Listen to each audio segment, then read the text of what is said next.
That performance wasn't supposed to happen.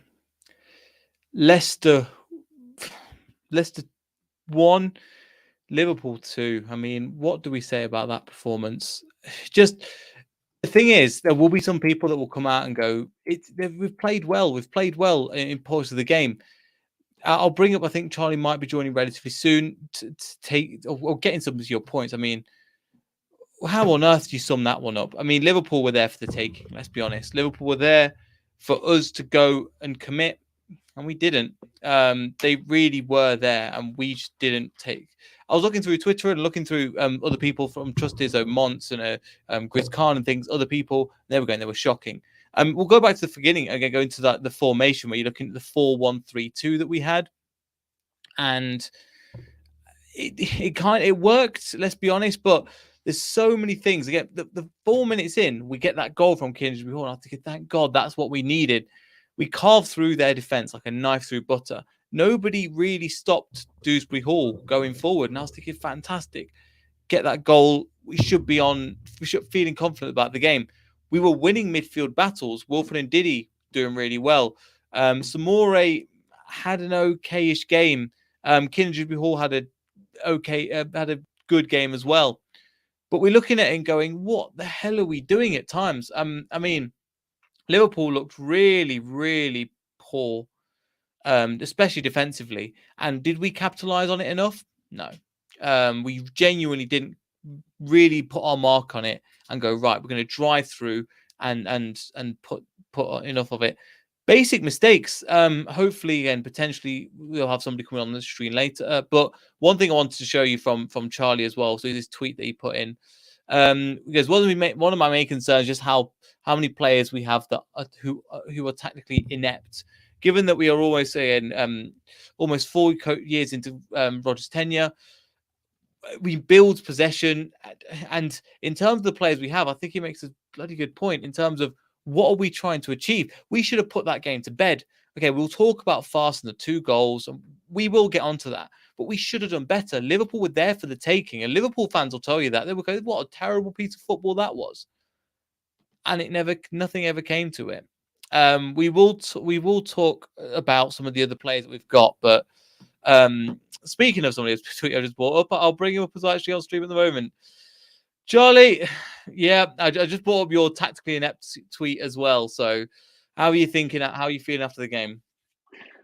Yeah, it's a shame, isn't it? It's started really promisingly, obviously with the Dewsbury Hall goal and everything, but kind of with the sort of the makers of our own disaster, really, with our 2 Wout Faes own goals. But yeah, I mean, it's a difficult one to analyse really, because I thought in patches we were quite good. Yep. I should probably caveat that by saying that's one of the worst Liverpool performances I've seen in some time. They were really there for the taking. I feel like, if we were on our game, there was 3 points to be had there, or at least a draw. But yeah, some kind of poor decision making in the final third, not capitalising on chances, and then obviously the 2 howling defensive errors. Yeah, just disappointed really, but not overly surprised, I guess, after the Newcastle display. I mean, it was a step up from the Newcastle display, but that's not saying much. It was always going to be kind of a step up from that. And considering coming like at the end of the game, do you think that we did enough to get at least a point from it? Considering how bad Liverpool were, it's in hindsight, obviously, but yeah, I would say. I mean, they did miss a few gilt-edged chances. I mean, Darwin Núñez has been doing that all season, but he had a couple of really good chances. Salah missed a couple as well. So I'd probably say on reflection, they probably did deserve the win because they could have put the game to bed. We didn't have that many clear-cut chances. And Harvey Barnes had the one where he kind of got into the side that Alisson saved. But yeah, no, overall, I mean, maybe you can make a case for a draw, but I wouldn't say it's an outrageous result that Liverpool come away with the 3 points there. yeah, they definitely don't. It reminds me, I was thinking as well, about the 3-1 where we won it at home during the pandemic. This kind of feels like revenge a little bit from that, because we came out of the game going, how did we get 3 points out of that one? It's kind of like swings around about kind of thing. And I think coming into one of the things I wanted to touch on, we'll touch on Fast in a little bit. I wanted to touch on the communication between Ward, Fast, and Amate. At times, it's like they weren't talking to each other. And we've seen this partnership worked fantastically. And I don't know if it's confidence or something like that. Again, it was partly responsible for the first goal, but We've seen that part them three work really well together. It just went out the window today. It's a bit of a weird one. I know at half time on Sky Sports they were playing back the clips, and you could hear obviously the microphone pitch side picking up Ward screaming for it. So I don't quite understand why Fass has gone for that. He's obviously, whether that's, I don't know, he's just not hearing him in the moment because he's just too sort of in the zone. Whether he's done it because he doesn't fully trust Ward to collect that, I'm not entirely sure. I'd only be speculating, but yeah, pretty poor. And I think obviously the point that I was, you touched on beforehand about the technically ineptness of the team. You know, Fass isn't a bad player usually on his day, at least with the ball at his feet. But the likes of Mate and stuff, my heart does race to my mouth pretty much every single time we're playing out from the back and the ball goes towards Mate. And especially with Ndidi and the team over Tillemans today as well, it just felt like there was no one really progressing the game. A lot of our chances were coming from turning the ball over in the final third were through Liverpool mistakes rather than us actually sort of building up coherent play throughout the pitch. So yeah, a bit of a tough watch at times, especially when building out from the back. Yeah, I'm hopefully again I think in terms of the first half, I agree a little bit. I think Ndidi was one of our brightest sparks, especially in the first half in that midfield, getting a lot of the defensive challenges in and progressing the ball a little bit more. So Moray looked just, I believe that he's got potential, but I can't justify why he should start at the moment. Yeah, I mean, it's a difficult one. I mean, I've been saying for a good few months now that our best defensive midfielder is Mendy. Like, at least in terms of being able to consistently put in sort of 6 out of 10 or 7 out of 10 performances. Rarely kind of misses a beat. Obviously, did well winning the Africa Cup of Nations with Senegal. Was performed reasonably well at the World Cup as well. He's nothing spectacular. He's not a, he's maybe like a mid-table Premier League sort of player at best. But I mean, given the erraticness of Samare's displays and indeed he's kind of form dropping off a cliff, he's probably the best we've got in terms of consistency right now. I know we've seen calls to play sort of a double pivot of Dewsbury Hall and Tillemans, but I would worry about how kind of bare that would leave us defensively. Yeah, no, I definitely agree there. And so especially with our defense being as it is at the moment, all over the place, and with nobody really to come in and challenge for any of them places, the only people I can think of is Vestergaard, but he's not getting anywhere near that back line. And that literally the back line is picking itself. And this is a problem that we have at the moment. Again, I'm going to ask Rob later when he comes on the channel in the new year about have we got enough competition for places? Yes, we have a few injuries, but it seems like regardless of how these players play, they get picked every single week. The only exception in this match was Tillemans, but these players will just be picked regardless now. Again, especially with somebody like with Daka being out now. Hopefully, it's not a bad injury, but this team is just going to have to keep playing until the wheels fall off. Yeah, I mean, if you were Soyuncu or an Iheanacho, you'd have to wonder what you'd have to do to get a start, wouldn't you? I mean, I've been saying for a while that Vardy, we need to find a long-term plan for Jamie Vardy, succession plan. And it can't be, we're not going to sign the next Jamie Vardy because, I mean, the chances of unearthing someone on the cheap like Vardy, like he was, like is, 1 in a billion. And to, sign someone with a, that kind of skill set who could come in and hit the ground running was obviously well beyond our price range, a proven talent. So realistically, between Daka and Iheanacho, I feel like it needs to be a strike partnership. I feel like they'll bring the best out of each other playing up front together. Now, whether that means moving to a back three in order to incorporate that, because I know Rodgers is very reluctant to play a front two unless we play with a back three. And if that was the case, obviously, Johnny Evans injured at the minute, but you could still imagine sort of Johnny Evans doing a job in the middle of a back three with Wout Faes and Soyuncu either side of him. And I wouldn't be too opposed to trying that kind of in the long term moving forwards. But that seems unrealistic. It doesn't look like Soyuncu is going to sign a new contract. It looks like there's a lot of talk around Atletico Madrid, so he's out the door. Then you'd be looking at playing Amate there, or Vestergaard to your point, and neither of which really kind of scream Premier League quality. So yeah, it's a difficult one, and yeah, I mean, I'd like to say it's probably just wishful thinking because I can't see him moving to a front two. And if he does move to a front two, I can't see Iheanacho being in his plans because I don't know what it is. It seems baffling. Maybe that's one thing to ask Rob, whether he knows of anything that's gone on behind the scenes between Rodgers and Iheanacho, because clearly there's been lot of conflict between Soyuncu and Rodgers. We've seen that from sort of post-match jibes from Rodgers in the past, saying he's well below standards in training, etc. But he's never really come out and critiques Iheanacho too heavily. But for one reason or another, since that kind of blistering form that we saw during the pandemic, he's never really got a chance. No, he hasn't, and yeah, since they were playing two up top, we reverted back. He's not had something. Yeah, definitely something to ask about because he's not publicly come out, but then also he's never mentioned things like contract extensions, like he has Soyuncu. So there's all sorts of mixed messaging there as well. But in terms of coming back to the game a little bit today, there are keeping it kind of positive. I think a couple of players that I'd really want to talk about. Kieran Hall, really, for me, he was not. There wasn't anybody that was fantastic today, but he had I think if we were going to give a man of the match, I think it would probably be Kieran Hall today. Yeah, I think he was pretty solid. I mean, he came out after the Newcastle game and said it was a spineless performance, which is pretty strong words. But obviously, a local lad, a lot of people have kind of tipped him as a future captain of the club. Wears his heart on his sleeve, always gives 110%.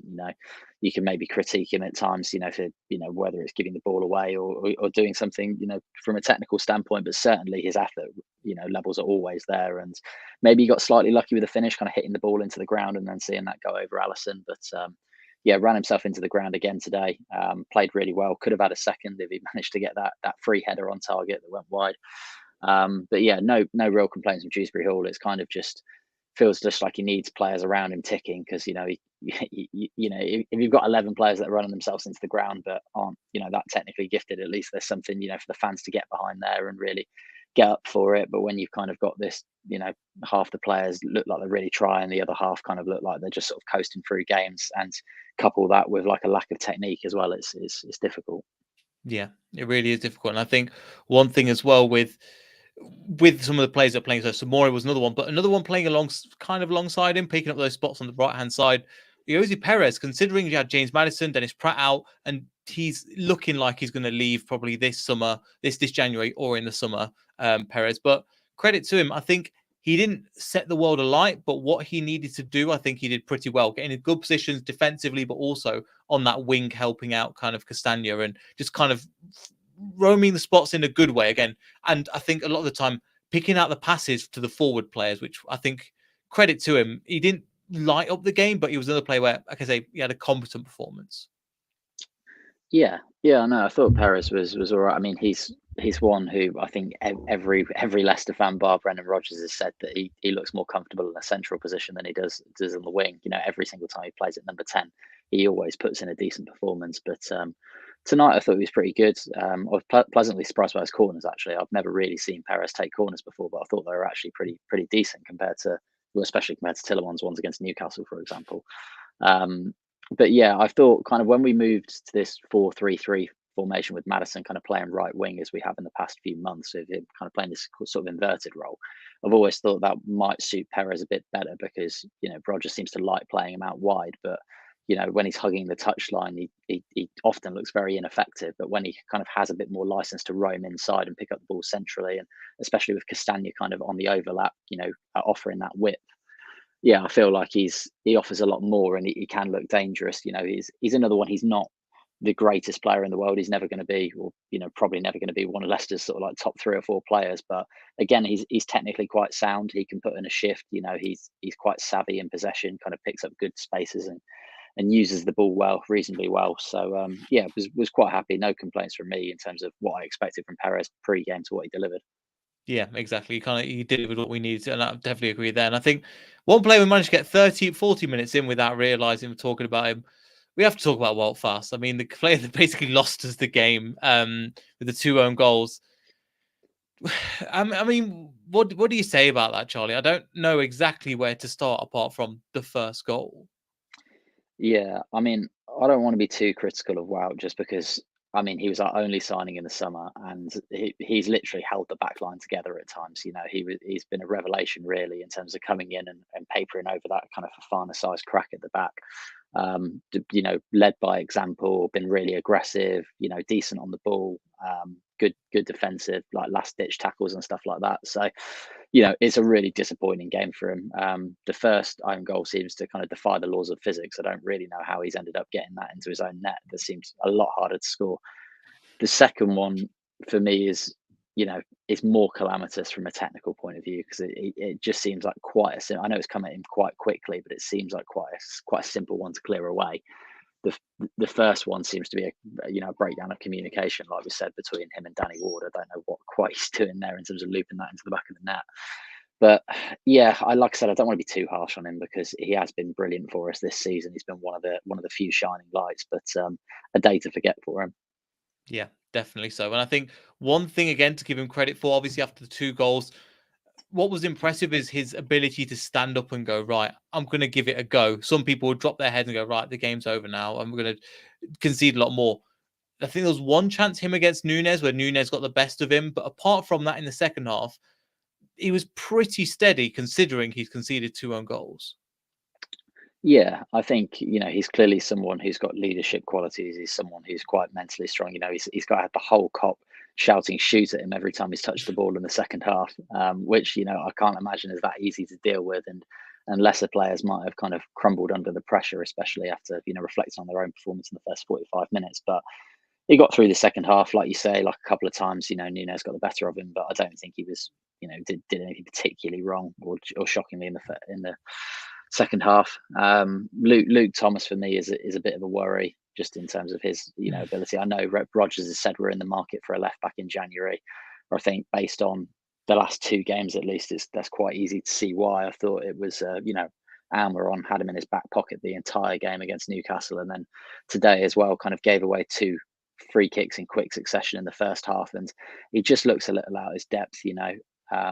I like him. He's seems like a good lad, and obviously local, came through the academy and stuff. But he does look a little out of his depth at this level, especially playing against the top 6 or 7 teams, your Newcastles, your Liverpools, etc. Yeah, exactly. I'm totally with you. I think one of the things I like Luke Thompson, I think especially that relationship with Harvey Barnes, Kieran Dewsbury Hall, because they grew up together, and you can see the passing triangles at times, but those times don't come enough to justify his starting position. And one thing I've got is Luke Thomas, again, about 10 minutes, 20, when he did those 2 fouls, I was like, Luke Thomas is not Premier League ready. And I don't mean this to think he's never be Premier League ready. There is a potential there. He's pocketed Mo Salah before in previous games, but it's just not working. Another player that I'm surprised at that he's got the better of another player as well, but Harvey Barnes. There'll be a lot of talk about Trent Alexander-Arnold being great and physical, and he was better than Barnes in that duel, and we've seen Harvey Barnes get the better of him. Barnes just didn't cut it today. I'm not going to go into him too hard, but I think he should have done better, especially in the second half when there was a lot of opportunities and everything was coming down that left-hand side. I just didn't see enough from him today. Yeah, I feel like a couple of years ago, I was sat there looking at it, and I felt like Harvey Barnes and James Maddison. You looked at the pair of them, and you just think the 2 of them have so much talent there, but they're so inconsistent and so infuriating to watch at times. Really blowing hot and cold. Madison's obviously taken his career to a complete different level. He's really managed to iron that out, and he looks, a top player, and one that's probably likely to leave just because of the stellar performances he continually puts in. Harvey Barnes looks to be in the same position to me that he was 2 years ago. He's a player who can look fantastic on his day, but that could be a couple of games every 5 games or so. It's not consistent enough. He's got the raw attributes. He's got the ability there, and it's circling back to the kind of technical point. He's not someone who's a brilliant dribbler, but he's got that kind of raw athleticism. He's got that burst of pace. He can beat a man. When I always feel like he's at his best when he doesn't have too much time to think. I feel like when he slows down the game or cuts back, there's often a mistake in there. His final product lacks. But when he's either breaking at pace or he has a split second to make a decision, he tends to be more sharp. But yeah, another one, like really, really talented player. We just don't see it often enough from him. We don't. And I think one problem, I don't know if this plays into him and his character, but we don't have a player that's going to push him. There's been times last season where he didn't perform and we had Lookman to go, do you know what? You're not going to sort it, but we're going to get Lookman on, go and create. You're going to bring you off and bring him on. The problem is if we take Barnes off, we've got no other replacement in there. So in terms of that, his place is secure no matter how bad we play. Yeah. And I think, Rogers has obviously highlighted the left back as a position to strengthen in January, and the other position he mentioned was a right winger.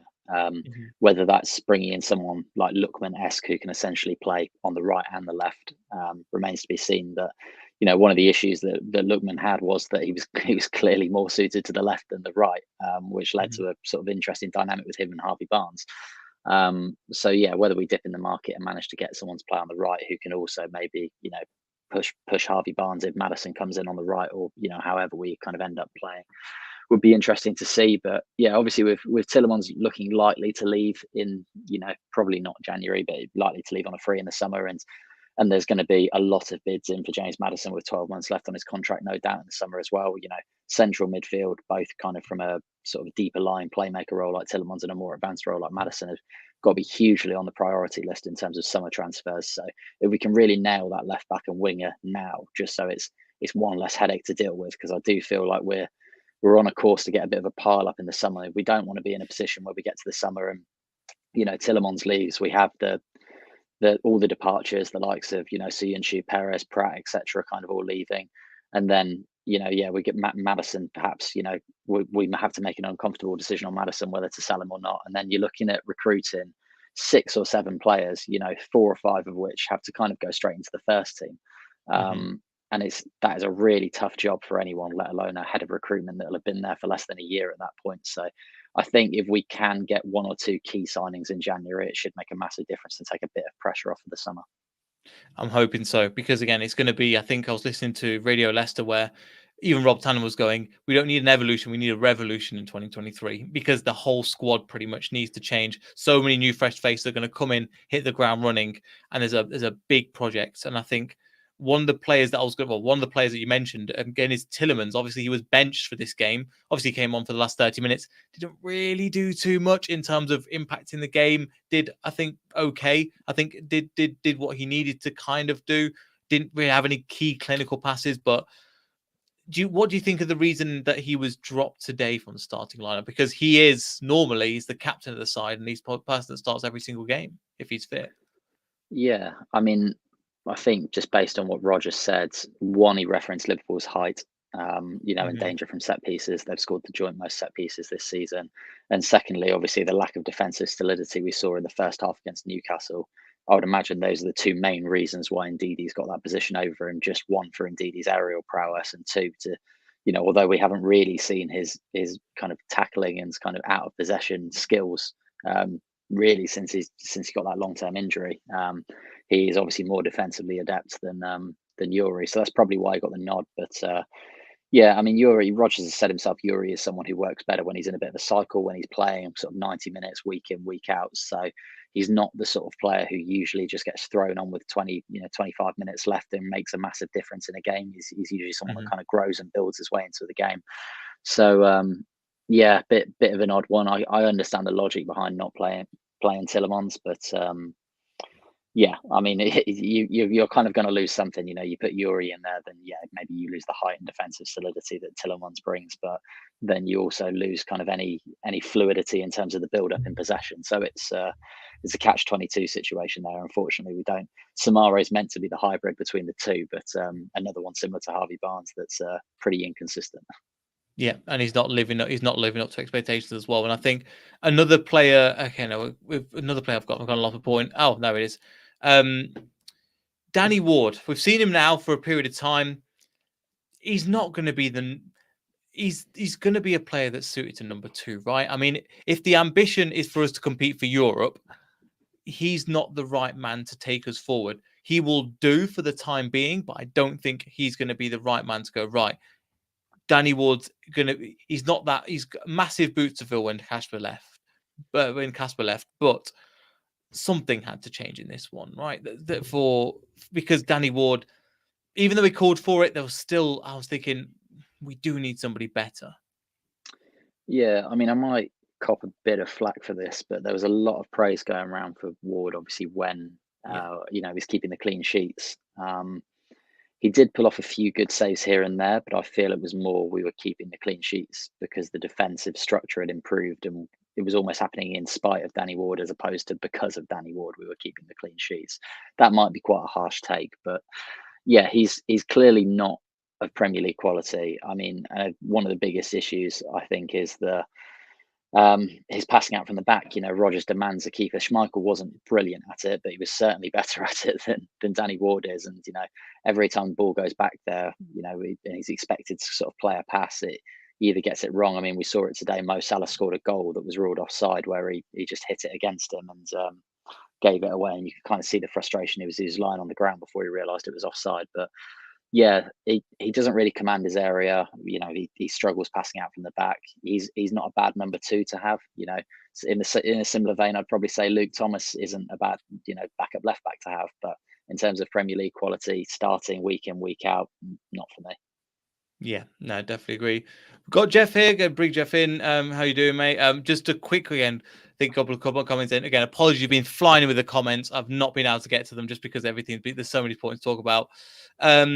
Again, so in terms of, we did hear Schmeichel a lot louder. I think that's one thing as well. And he did lead from the back. I don't think Ward quite has that same mentality as well. And then Ethan's going to agree with you again. One of the main reasons for coming in was Faes. And it's not to give Faes too much stick. Let other fans do it. I've had a couple of people come after me already, just in terms of what have you got a refund. But it's one of the performances where if you don't watch Leicester game in, game out, and you just see this match, think he's the worst player in the world. But you've got to look at the context of when he joined the Premier League as well. But Jeff, what do you think about that game in general as well?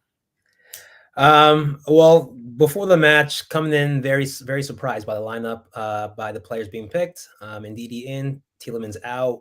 Kind of trying to see what they're going to demonstrate in the match. And frankly, it all turned out well the first 20 minutes. Being able to play 1-2s, play quick off the mark, hold the ball for a second, maybe cut in, take on a player. It worked perfectly to the point where Daka coming off really kind of slightly diminished that setup. I believe we had much more chances to score 2 goals even from the 1 goal. But yeah, it's just one of those things that it's very unfortunate to see from Faes, and you can't really, I don't know, can't say too much, but there are positives to take from this match. There are, compared to the Newcastle result, there were steps in the right direction, but I think we will have to see what happens there. But there was one player I was going to mention, but I can't remember it now. But that's it. On the right hand side, Charlie, today, nothing happened. Normally you see Castagna bobbing forward. Yes, I understand you've got Nunes. You're probably going to drop back a little bit, but we don't have an out and out right winger. But we are crying out for somebody on that right wing. The closest person we have on the right of the last 2 matches has been Jamie Vardy. And even then, he's not an out-and-out right winger. We are crying out for that position to somebody to fill it, because at times that everything was just going from Kieran Hall or Harvey Barnes down that left. It just became too predictable. And that's probably one of the reasons why Trent had basically Barnes in his back pocket as well. Yeah, I think there's probably a combination of things there. Like you kind of referenced, Castagna obviously being pinned back slightly, but obviously cautiously by Nunes. Not having that kind of real out and out winger in Perez playing on the right, and also the lack of having Yuri Tielemans, who so regularly drops into that kind of right back position to circulate the ball and like alleviates Castagna almost to bomb forwards. With Ndidi or Samara kind of taking up that position as well, it doesn't really have the same effect. They're not being asked to drop into that right back position to aid transitions and move forwards and allow Castagna to bomb. They're very much there to just hold the defensive line and stay compact and stay solid in central areas and stop Liverpool kind of playing through us. So, yeah, that really did hamper kind of Castagna's own progression and subsequently our width. And obviously, similar to Maddison, Perez, all he wants to do is come inside. That's where he's most comfortable. That's where we see the best from him as well. So, yeah, I mean, a right wing has been, needed for how long now? Well, we've seen Gazal, we've seen we've had a lot of misses in that right wing. Diabate, and the best one we've had, Lookman, was far better on the left. So it's a difficult one. They do seem difficult to pick up in the market, and I don't think anyone's realistically expecting us to sign the next Riyad Mahrez, but there's certainly got to be quality out there. A few years ago we saw Leeds sign Rafinha. There is players out there that we can pick up if the scouting's there. I think that Rafinha-esque type of player would be perfect. Very technically aware, drives into the box. His attitude's a bit mare at times, but there is genuinely a player that you can think of as well. One thing as well, Doug's put in again. Doug's massive Liverpool fan. Make sure you go check out the Dugout Football Channel. Liverpool weren't great this evening. Jeff, do you think it could be a case of we could count ourselves slightly lucky because Nunez, Salah, I think Henderson had an opportunity. They couldn't hit the target, but there was enough opportunities for them to put a few past us. And if they were if that was Haaland, for example, we're losing that for game 5-1. Yeah, I think, definitely in the second half, Liverpool had a lot of opportunities to score. But just given how we were starting off, our chances kind of weighed out more as far as scoring one or two more, because Liverpool's defense were just shambles. They're bad. Weren't there? Yeah. But yeah, I think just going how we started, I think we did not deserve to lose. But then again, these own goals happen. Yeah, exactly. And it could be a lot worse considering where we are. But at the moment, Charlie, considering where we are at the moment, again, mid-table, kind of 4 points. I think still 4 points off the drop zone at the moment. Where do you think at this moment we'll finish by the end of the season? Because, well, the more important, I think, are we looking up or are we looking down, considering where the Premier League is, where we are in the Premier League at the moment? Because there was a time coming into the Premier League, we were looking up, but considering we're in 13th place again, 4 points off the drop. But then if we get a couple of wins, we could potentially be up to like single digits as well. Yeah, I mean, obviously the optimism swung massively off the back, going into the World Cup with those vital wins and that run that we put together. But yeah, I mean, I'm relatively pessimistic by nature, and 17 points from 17 games doesn't fill me with confidence. The sooner we get to the 40-point mark, the better for me. I am kind of nervously looking over our shoulders rather than kind of looking up the table. I've felt for a while now that this is almost a season to write off, to rebuild in the summer and to go again. Just consolidate our position. What we really don't want to happen is, we've got Fulham and Forest coming up in our next two games. They'll be massive. They're the sort of games that we need to be really taken by the scruff of the neck and trying to get at least 4 out of 6 points from those two fixtures, because lose one or both of those, and then all of a sudden, you're getting pulled into a relegation fight, and that's a position we really don't want to be in. Yeah, because they are seeming like 6 pointers at that point as well. And Jeff, again, just to kind of finish up, I mean, we're going into that game against Fulham in the new year. They are on form at the moment. They're playing some great football. That's going to be a bit of a tough game, and we've got to learn our lessons from this one and go forward into that game, because I think Fulham will be a really tough game. Yeah. And just going off what Luke Thomas said before the match in his interview, it's all about focus. He said, if we're focused enough, and we're able to beat any team in the Premier League. There's been many instances like this where we play a terrible match, and then the next match we play like never before. But it's all about keeping that consecutive. So I think, just before the World Cup, of course, we did have the hope of perhaps getting higher and higher up the table with chances of maybe going to European spots. But now with these two losses, that's changed. So any positive I can take from this match is that playing like this without Maddison, without Pratt, and without Tielemans in the first half, I think there is a base to work around this squad right now that started going into the summer transfer window. So I think we're safe as far as thinking about relegation. I think we're good enough to stay this season in the league and work from here. Yeah, and we just need to reconsolidate. I agree there. Charlie, any final words before we finish? Yeah, I mean, I've got more long-term concerns. I think, with the Maddison and Tielemans contract situations in particular, really, really frighten me. The Tielemans one looks done. There's still optimism, clearly, that Maddison might turn around and sign a new contract. But I think realistically, if he's got 12 months left on his deal going into the summer, and the likes of Newcastle, maybe the likes of Manchester City are bidding for him, if taking your kind of Leicester cap off for a minute, you wouldn't begrudge him a move if he asked to leave and handed in a transfer request. So not only, of obviously the deficiencies that we already have in the squad that we need to replace, but if we are in a position where those two both leave in the summer, I think we've got real problems. So yeah, I hope I'm wrong. I hope we can convince Maddison to stay and start to build a bit of a team around him, but we'll have to wait and see.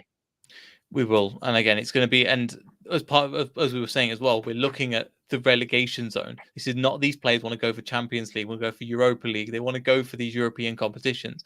And at the moment, can we offer that? Probably not. And we're fighting towards that lower half of the table, which is really disappointing. But hopefully we get a few more wins under our belts and we can climb up the table again. But thank you both for coming. And make sure I'll leave Charlie's Twitter and Jeff's information down in the description. Happy New Year, everyone. If you don't see you as well, we've got an interview coming out on from a fan from Korea, which will be coming out on New Year's Day. So look forward to that.